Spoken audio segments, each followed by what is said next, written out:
है, हमारी महलों में रानी है जो हमारे आधे राज्य की हकदार मेरी रानी है। तो मैं बस 2 मिनट के लिए अपनी रानी से जाकर के कुछ बात कर ली, फिर उसके बाद में आकर के हम आपका 60 बार सोना यादा कर देंगे। कहने लगे ठीक है, आप एक काम करो, अगर जाना चाहते हैं तो जल्दी जाओ और जल्दी लौट करके आना, ज्यादा विलंब मत करना वरना हम चले जाएंगे। कहने लगे नहीं मुनिवर, हम अवश्य लौट करके आएंगे। राजा हरिश्चंद्र को अपनी रानी तारावत पर बहुत विश्वास था और होना चाहिए। हर एक आदमी को अपनी औरत पर भरोसा होना चाहिए, क्योंकि ये बात बहुत अच्छी है। ध्यान से सुनना। कहते हैं कि व्यक्ति मरते मरते चला जाता है पर कुछ भी साथ लेकर के नहीं जाता, यहाँ तक कि उसके साथ में उसका शरीर भी काम नहीं करता। अरे जब तक जियो तब तक अपने परिवार के साथ रहो, प्रभु का भजन करो। अरे क्या पता किस दिन भगवान हमें अपने पास में बुला ले, आजकल किसी का पता नहीं। कहा गया और कहने लगे आपको पता है, आप अपनी रानी पर इतना विश्वास करती हो कि हाँ, मुझे अपनी जान से भी ज्यादा विश्वास अपनी रानी पर है। वो मेरी बात को कभी टालती नहीं है। जब जाकर के मैं आज आपके चेहरों पर कैसी उदासी है और क्या बोली।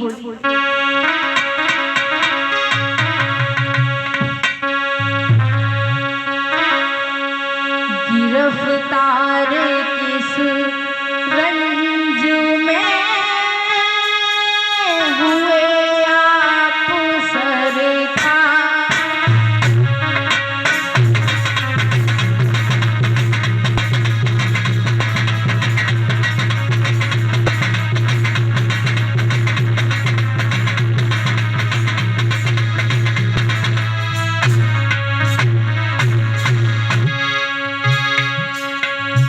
दासी को बतलाइए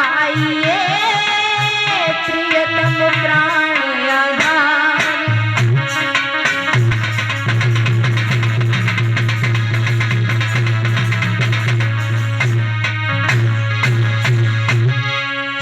प्रियतम प्राण आधार उदासी कैसी चेहरे पर है।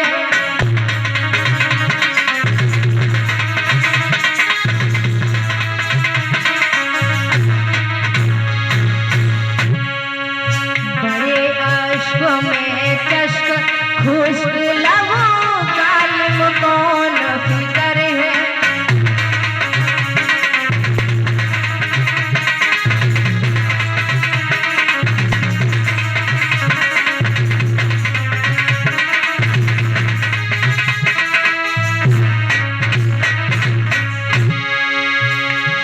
तो कहिए ख्याल को छोड़े और रंजो मलाल को, कैफियत कहिए सैया आहा खाऊं बलमय बनेगी पुन पुन लेती बनैया।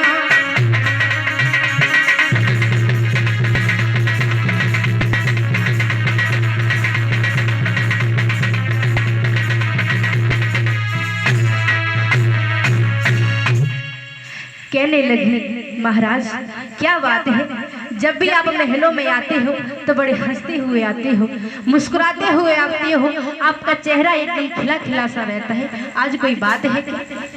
महाराज हरिश्चंद्र कहने लगे रानी आप कुछ मत पूछो। क्यों महाराज क्या हुआ? अरे आपको मैं क्या बताऊं, किस शब्दों में बताऊं, मुझसे बहुत बड़ा अनर्थ हो गया। महाराज क्या हुआ बताइए तो सही। कहने लगे एक ब्राह्मण ने आकर के बहुत मेरे साथ में बुरा किया और बोले ही क्या, हमारी एक बात सुनो रानी।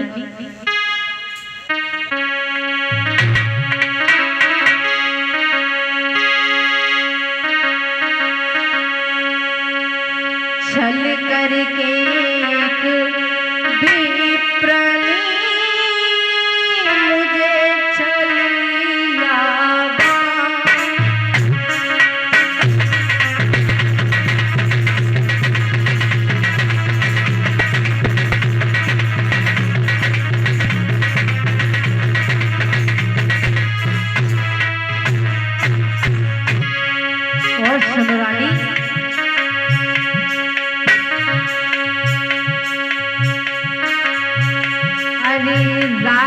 बात धन धाम विप्रनी सब कुछ मांगा मुझसे।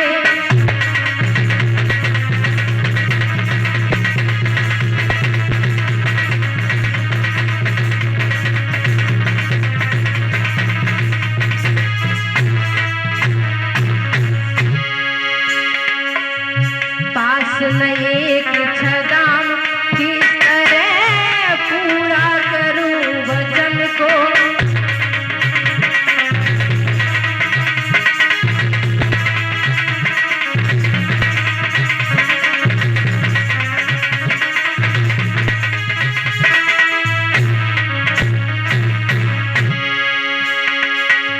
सतवंती सत को छोड़ूं तो दाग लगे पुरखन को।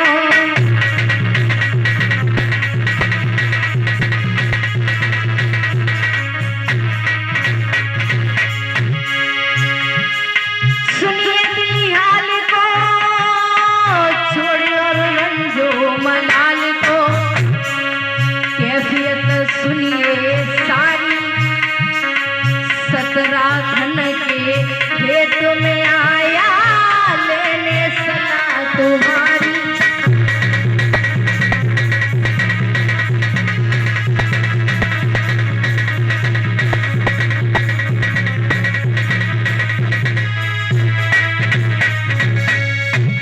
कहने लगे रानी, एक ब्राह्मण ने आकर के हमारे साथ में छल कर दिया।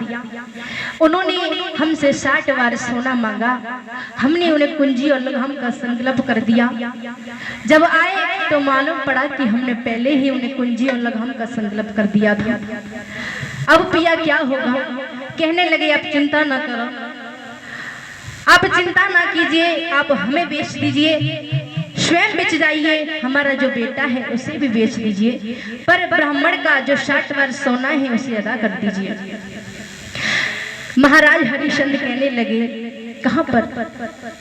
कि पहले आप ब्राह्मण जी के पास चलिए। जब जाकर के पहुंचे हैं और कहा, ब्राह्मण ने जैसे ही देखा विश्वामित्र कहने लगे बताओ राजा क्या विचार बनाया है तुमने, हम चले जाएं? कि नहीं मुनिवर आप जाइए नहीं, आप हमारी बात सुनिए क्या, कि हमें आप ले जा करके हम तीनों प्राणियों को बेच दीजिए और आपका 60 बार सोना अदा कर देंगे। कहने लगे अरे मैं कोई व्यापारी तुम्हें नजर आता हूँ जो जाकर के मैं तुम्हें बेच दूं?